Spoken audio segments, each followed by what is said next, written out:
अस्सलाम वालेकुम प्यारे बच्चों, आज की इस वीडियो में हम सुनेंगे इल्लामा इकबाल की मशहूर नज़्म हमदर्दी। चलिए सुनते हैं। हमदर्दी। टहनी पे किसी शजर की तन्हा, बुलबुल था कोई उदास बैठा। कहता था कि रात सर पे आई, उड़ने चुगने में दिन गुजारा। पहुंचूं किस तरह आशियां तक, हर चीज पे छा गया अंधेरा। सुनकर बुलबुल की आहुजारी, जुगनू कोई पास ही से बोला। हाजिर हूँ मदद को जानो दिल से, कीड़ा हूँ अगरचा में जरा सा। क्या गम है जो रात है अंधेरी, मैं राह में रोशनी करूंगा। अल्लाह ने दी है जो मुझको मशल, चमका के मुझे दिया बनाया।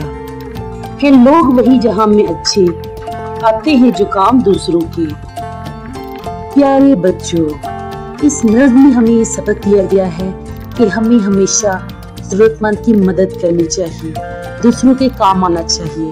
इस जहां में वही इंसान बेहतरीन है जो दूसरों के काम आता है। उम्मीद है आपको ये वीडियो पसंद आई होगी, तो प्लीज़ मेरे चैनल को लाइक और सब्सक्राइब कर दीजिए। अल्लाह ताला हम सब का हामी नासिर हो। अल्लाह हाफिज़।